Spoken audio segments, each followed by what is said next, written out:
সম্মানিত দিনী ভাই ও বোন, ছবিতে হাত রেখে ছোট্ট দোয়াটি শুধুমাত্র 7 বার পাঠ করুন। সে আপনাকে পাগলের মতো ভালোবাসবে। দুনিয়ার যে প্রান্তেই থাকুক না কেন, আপনার কাছে চলে আসতে বাধ্য হবে। সুবহানাল্লাহ, আপনাকে ছাড়া সে কোনোভাবেই থাকতে পারবে না। ইভেন আপনি যখন এই দোয়াটি পাঠ করবেন, অপরদিকে ওই কাঙ্ক্ষিত ব্যক্তির অন্তরের মধ্যে কম্পন সৃষ্টি হয়ে যাবে। আল্লাহ তাআলা তার অন্তরের মধ্যে আপনার প্রতি ভালোবাসা, মায়া, মহব্বত সৃষ্টি করে দিবেন। সে আপনাকে স্মরণ করতে থাকবে। সম্মানিত দিনী ভাই ও বোন আমার, অনেকেই অনেক সমস্যার মধ্যে আছেন। অনেক মা ও বোন আছেন যাদের স্বামী চলে গিয়েছে। অনেক আমল করেছেন, দোয়া করেছেন, কবিরাজের কাছে গিয়েছেন, বিভিন্ন জায়গায় শরণাপন্ন হয়েছেন, কিন্তু কোনোভাবেই আপনার স্বামীকে ফিরিয়ে আনতে পারছেন না। অনেক মা ও বোন আছেন যাদের স্বামী পরকীয়ায় লিপ্ত হয়ে গিয়েছে বা অন্য কোথাও গিয়ে সে আরেকটি বিবাহ করেছে। আপনার কাছে কোনোভাবেই সে ফিরে আসছে না। এই ছোট্ট আমলটি করুন। মহান আল্লাহ তাআলা আপনার স্বামীর অন্তরের মধ্যে এত পরিমাণ ভালোবাসা, মায়া, মহব্বত সৃষ্টি করে দিবেন যে আপনার স্বামী দুনিয়ার সমস্ত কিছু ত্যাগ করে হলেও আপনার কাছে চলে আসতে বাধ্য হবে। সুবহানাল্লাহ। অনেক দিনই ভাই ও বাবারা আছেন যাদের স্ত্রী চলে গিয়েছে, স্ত্রীকে কোনোভাবে আপনি ফিরিয়ে আনতে পারছেন না। স্ত্রী আপনাকে ভালোবাসে না বা পরকীয়ায় লিপ্ত হয়ে গিয়েছে। আপনি চাচ্ছেন আপনার স্ত্রীকে আপনার বাধ্য করতে। আপনি তাকে যা বলবেন সে তাই শুনবে।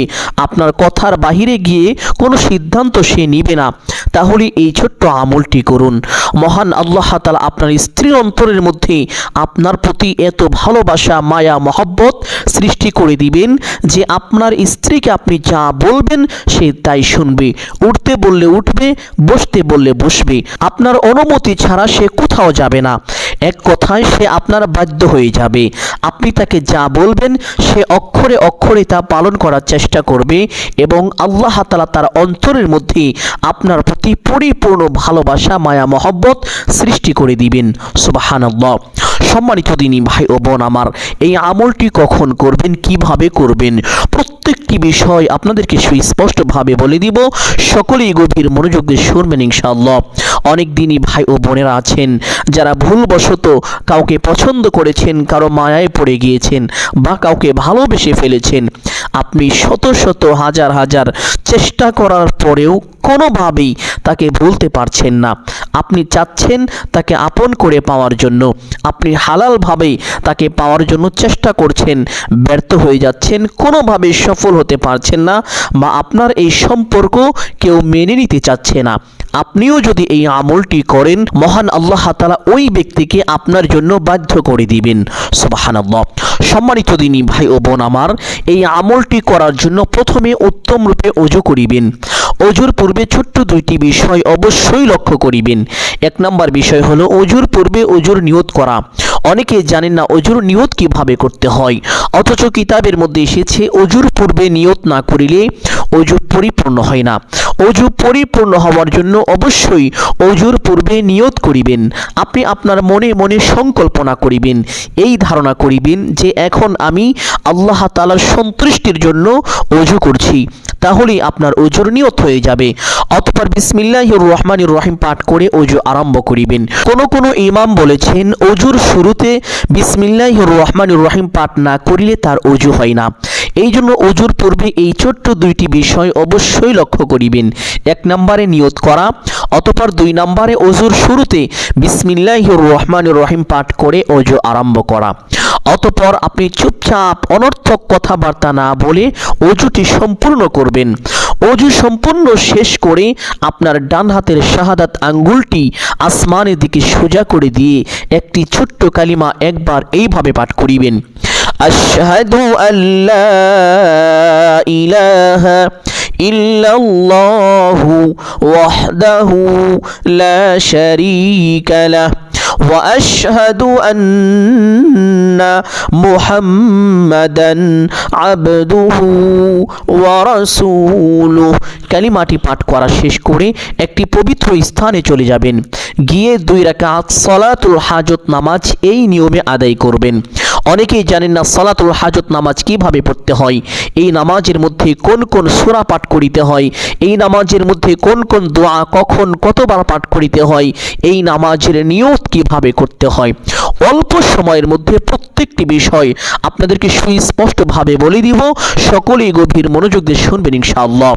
এই নামাজ পড়ার জন্য প্রথমেই কিবলামুখী হয়ে দাঁড়িয়ে নিয়ত করিবেন এইভাবে: আমি কিবলামুখী হয়ে আল্লাহ তাআলার সন্তুষ্টির জন্য 2 রাকাত সালাতুল হাজত নামাজ আদায় করিতেছি।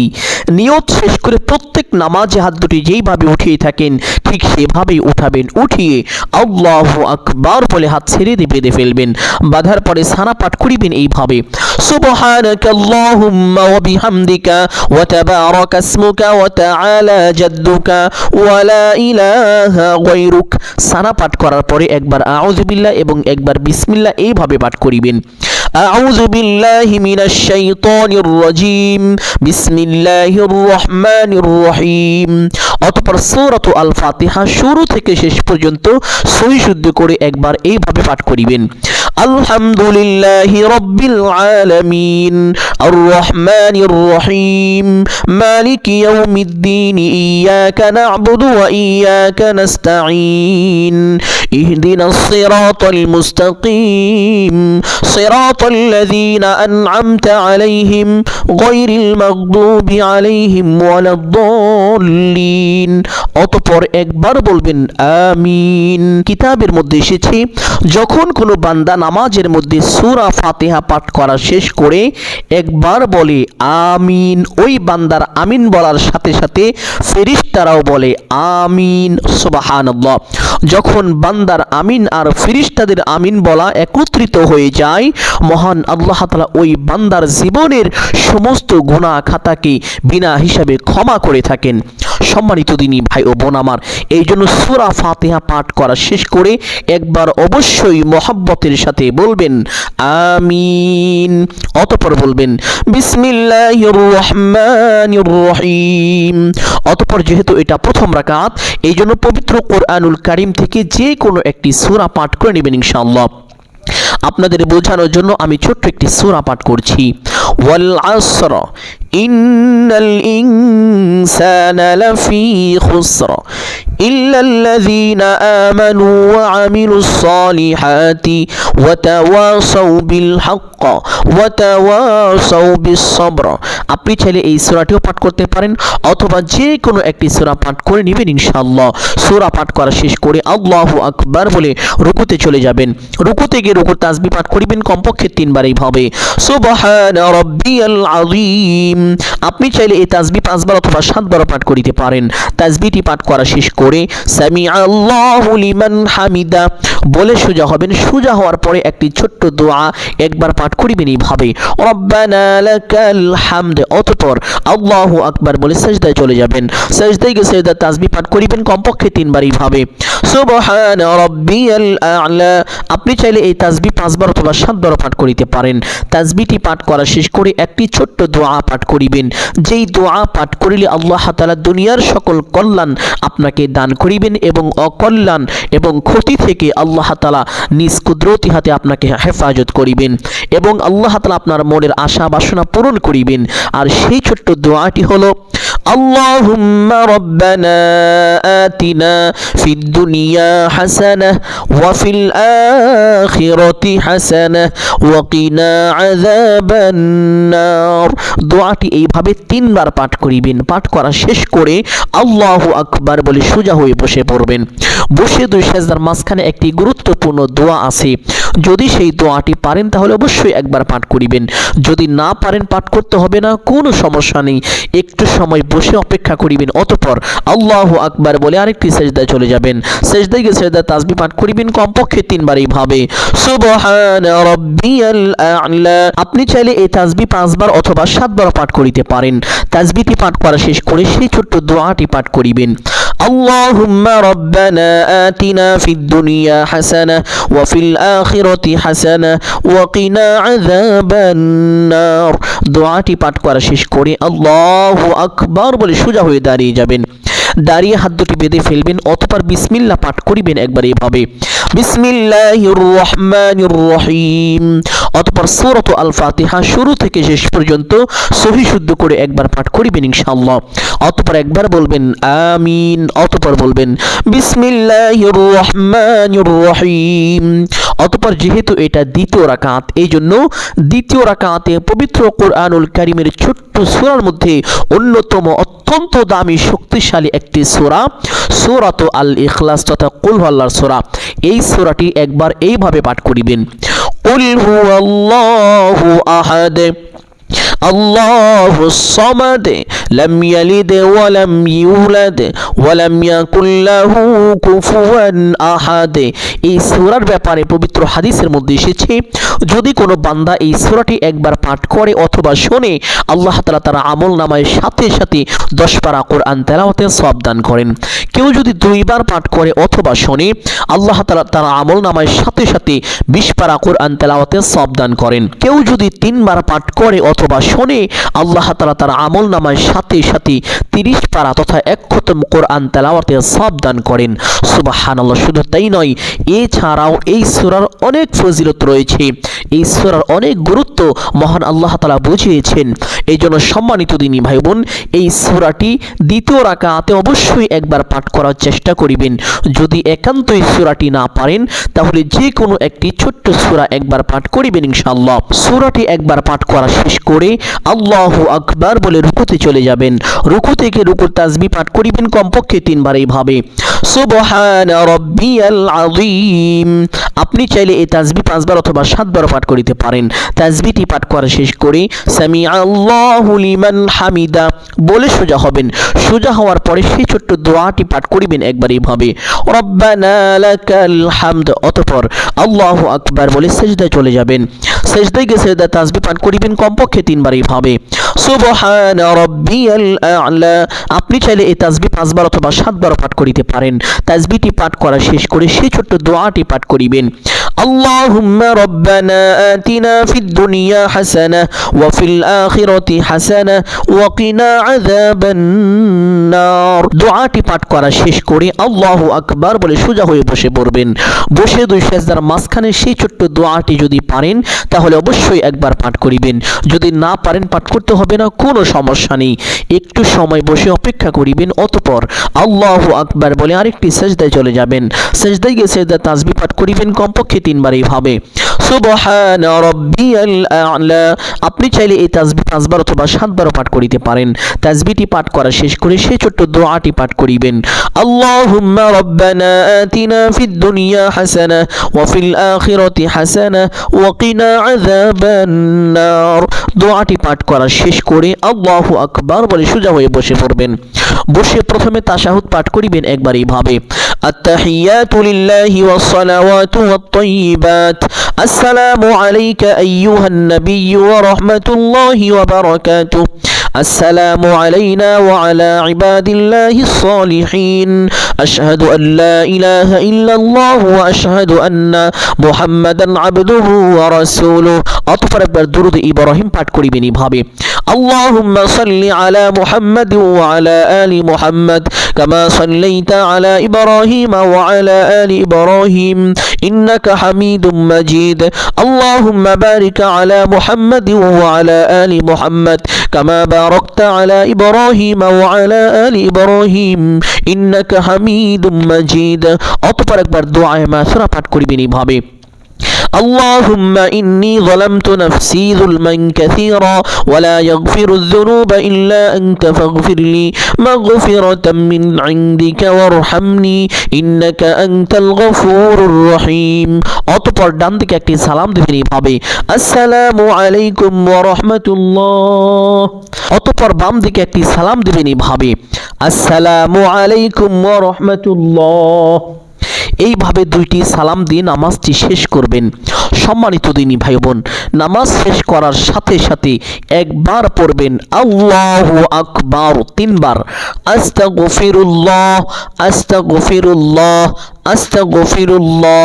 অতঃপর একবার সাল্লাল্লাহু আলাইহি ওয়াসাল্লাম। অতঃপর আমলটি শুরু করবেন। প্রত্যেকটি বিষয় লক্ষ্য করে শুনবেন ইনশাআল্লাহ। আশা করি সকলেই উপকৃত হতে পারবেন।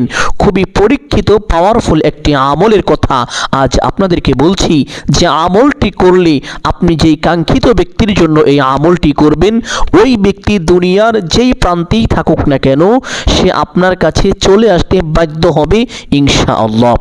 সম্মানিত দিনী ভাই ও বোন আমার, প্রথমে এই ছোট্ট ইস্তেগফারটি পাঠ করিবেন এইভাবে, আস্তাগফিরুল্লাহ ওয়া আতুবু ইলাইহি।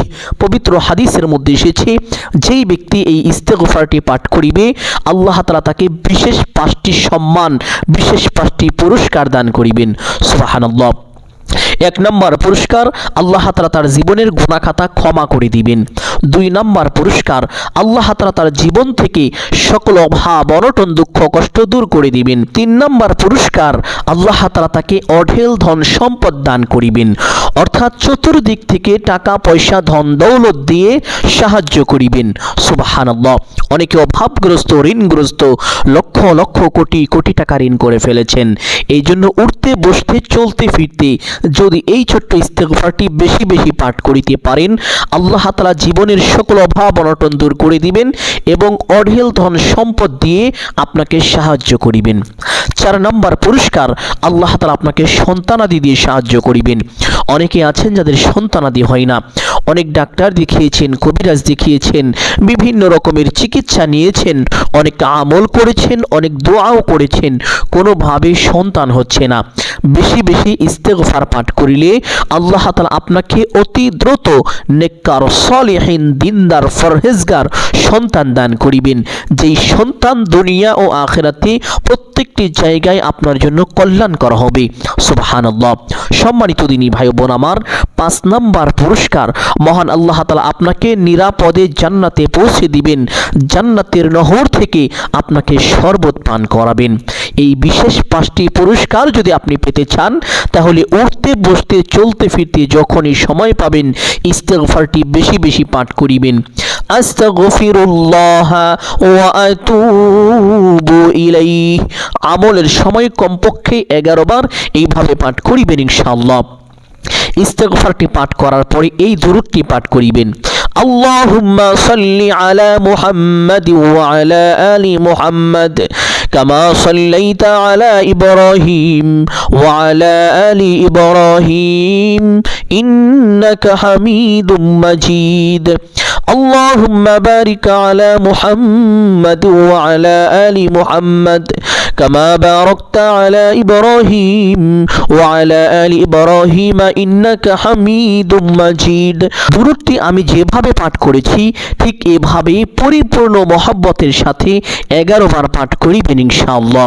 বেশি বেশি দুরূদ পাঠ করিলে দুনিয়ার যত কঠিন কাজ আছে আল্লাহ তাআলা বান্দার জন্য তা সহজ করে দেন এবং বান্দার মনের আশা পূরণ করে দেন। সুবহানাল্লাহ। পবিত্র হাদিসের মধ্যে এসেছে, যখন কোনো বান্দা একবার দুরূদ পাঠ করে আল্লাহ তাআলা সাথে সাথে ওই ব্যক্তির উপরে 10টি রহমত নাজিল করেন, তাকে বড় বড় 10টি বিপদ আপদ থেকে আল্লাহ তাআলা নিজ কুদরতি হাতে হেফাজত করেন, তার মনের বড় বড় 10টি আশা আল্লাহ তাআলা পূরণ করে দেন, তার আমল নামায় কমপক্ষে 10টি নেকি দান করেন এবং তার জীবন থেকে আল্লাহ তাআলা সাথে সাথে কমপক্ষে 10টি গুনাহ খাতা ক্ষমা করেন। সুবহানাল্লাহ। এছাড়াও দুরূদের আরো অনেক ফজিলত রয়েছে। এজন্য সম্মানিত দিনী ভাই বোন, উঠতে বসতে চলতে ফিরতে যখনই সময় পাবেন বেশি বেশি দুরূদটি পাঠ করিবেন ইনশাআল্লাহ। তবে আমলের সময় সর্বনিম্ন 11 বার অবশ্যই পাঠ করিবেন। দুরূদটি পাঠ করা শেষ করে এই ছোট্ট দোয়াটি পাঠ করিবেন, আল্লাহুম্মা বিসমিল্লাহি ইয়া ওয়াদুদ ইয়া জব্বার। আল্লাহুম্মা বিসমিল্লাহি ইয়া ওয়াদুদ ইয়া জব্বার। এই দোয়াটি কোন নিয়মে পাঠ করিবেন বিষয়টি খুব ভালোভাবে লক্ষ্য করুন। এখন হচ্ছে মূল পয়েন্ট। সম্মানিত দিনী ভাই বোন, আপনি যখন এই দোয়াটি পাঠ করবেন তখন ওই ব্যক্তির একটি ফটো নেবেন যেই ব্যক্তিকে আপনি বাধ্য করতে চাচ্ছেন। ফটোটি আপনার হাতের মধ্যে রেখে দোয়াটি এইভাবে প্রথমে একবার পাঠ করিবেন, আল্লাহুম্মা বিসমিল্লাহি ইয়া ওয়াদুদু ইয়া জাব্বার। একবার দোয়াটি পাঠ করা শেষ করে ওই ব্যক্তির নাম নেবেন, আল্লাহ তাআলার কাছে বলবেন, হে আল্লাহ, অমুক ব্যক্তিকে আমার বাধ্য করে দিন, অমুক ব্যক্তির অন্তরের মধ্যে আমার প্রতি পরিপূর্ণ ভালোবাসা পয়দা করে দিন। এবং সে যদি আপনার স্ত্রী হয়ে থাকে, আল্লাহ তাআলার কাছে বলবেন, হে আল্লাহ, তাকে অতি দ্রুত আমার কাছে পৌঁছে দিন এবং তার অন্তরের মধ্যে যেই সকল কুমন্ত্রণা রয়েছে সমস্ত কুমন্ত্রণাকে দূর করে দিন। এইভাবে বলার পরে সেই ছবির মধ্যে একটি ফু দিবেন, ফু দিয়ে ছবিটি রাখবেন, অতঃপর আবার একবার এইভাবে পাঠ করিবেন, আল্লাহুম্মা বিসমিল্লাহি ইয়া ওয়াদুদু ইয়া জাব্বার। দোয়াটি পাঠ করা শেষ করে আবার সেই আগের মতো বলবেন, হে আল্লাহ, ওই ব্যক্তির অন্তরের মধ্যে আমার প্রতি পরিপূর্ণ ভালোবাসা পয়দা করে দিন, তার অন্তর থেকে সকল কুমন্ত্রণা দূর করে দিন এবং তাকে আমার কাছে ফিরিয়ে দিন। অতঃপর সেই ছবির মধ্যে আবার একটি ফু দিবেন। এরকমভাবে দোয়াটি 7 বার পাঠ করে ছবির উপরে 7টি ফু দিবেন। সম্মানিত দিনী ভাই ও বোন আমার, ছবির উপরে 7টি ফু দেওয়ার পরে সেই স্থানে বসেই এই দুরূদটি আবার 11 বার পাঠ করিবেন। আল্লাহুম্মা সাল্লি আলা মুহাম্মদ ওয়া আলা আলি মুহাম্মদ কামা সাল্লাইতা আলা ইব্রাহিম ওয়া আলা আলি ইব্রাহিম ইন্নাকা হামিদুম মাজিদ। اللهم بارك على محمد وعلى آل محمد كما باركت على إبراهيم وعلى آل إبراهيم إنك حميد مجيد। অতঃপর আল্লাহ তাআলার কাছে দোয়া করবেন এইভাবে, আলহামদুলিল্লাহি রাব্বিল আলামিন ওয়াসসালাতু ওয়াসসালামু আলা সাইয়্যিদিল আম্বিয়াই ওয়াল মুরসালিন। এই দুইটি বাক্য বলার পরে আপনি সেই ব্যক্তির জন্য আল্লাহ তাআলার কাছে ফরিয়াদ করবেন, হে আল্লাহ, অমুক ব্যক্তির অন্তরের মধ্যে আমার প্রতি পরিপূর্ণ ভালোবাসা মায়া মহব্বত সৃষ্টি করে দিন। হে আল্লাহ, তার অন্তর থেকে সকল কুমন্ত্রণাকে দূর করে দিন এবং তাকে আমার কাছে অতি দ্রুত পৌঁছে দিন। হে আল্লাহ, আপনার রহম ছাড়া কোনো কিছুই সম্ভব নয়। আপনার রহম আমার উপরে নাজিল করুন, আপনার দয়া আমার উপরে নাজিল করুন। হে আল্লাহ, তাকে অতি দ্রুত আমার কাছে পৌঁছে দিন। এইভাবে আল্লাহ তাআলার কাছে আপনার ভাষায় আপনি যেভাবে পারেন 2 ফোঁটা চোখের পানি ফেলে দিয়ে আল্লাহ তাআলার কাছে কান্নাকাটি করে দোয়া করবেন ইনশাআল্লাহ। অতঃপর একবার বলবেন, হে আল্লাহ, আপনার হাবিবের উসিলা করে আমার দোয়া মুনাজাত কবুল আর মঞ্জুর করে নিন। অতঃপর 3 বার বলবেন, আমিন আমিন আমিন বিরহমাতিকা ইয়া আরহামার রাহিমিন। দোয়া মুনাজাত শেষ করে একবার পড়বেন সাল্লাল্লাহু আলাইহি ওয়াসাল্লাম। তাহলে সাথে সাথে আপনার দোয়া আল্লাহ তাআলার আরশে আজিমে পৌঁছে যাবে, এই দোয়া কবুল আর মঞ্জুর হয়ে যাবে। এইভাবে যদি এই আমলটি করতে পারেন, কাঙ্ক্ষিত ব্যক্তির অন্তর যতটাই পাষাণ হোক না কেন, যতটাই পাথরের মতো শক্ত হোক না কেন, তার অন্তরকে আল্লাহ তাআলা আপনার জন্য একেবারে মোমের মতো নরম করে দিবেন। সুবহানাল্লাহ। সম্মানিত দিনী ভাই বোন, আমি আশা করছি আজকের এই আমলটি আপনাদের সকলের জন্য অত্যন্ত গুরুত্বপূর্ণ এবং উপকারী ছিল। অতএব সকলকে বলবো, সদকায়ে জারিয়ার উদ্দেশ্যে কমপক্ষে একটি হলেও শেয়ার করে দিবেন। যদি আলোচনাটি ভালো লাগে অবশ্যই ভিডিওতে একটি লাইক করবেন এবং কমেন্টে আমিন বলে দোয়ায় শরীক থাকবেন। যারা এই চ্যানেলের নতুন দর্শক রয়েছেন, চেষ্টা করবেন চ্যানেলটি সাবস্ক্রাইব করে রাখার জন্য। আল্লাহ তাআলা সকলের মনের মানুষকে আপন করে পাওয়ার তৌফিক দান করুন এবং যাদের স্বামী স্ত্রী চলে গিয়েছে, আল্লাহ তাআলা তাদেরকে অতি দ্রুত বুঝ দান করুন এবং তাদের কাছে পৌঁছে দিন। সকলেই বলি আমিন সুম্মা আমিন। আসসালামু আলাইকুম ওয়া রাহমাতুল্লাহি ওয়া বারাকাতুহু।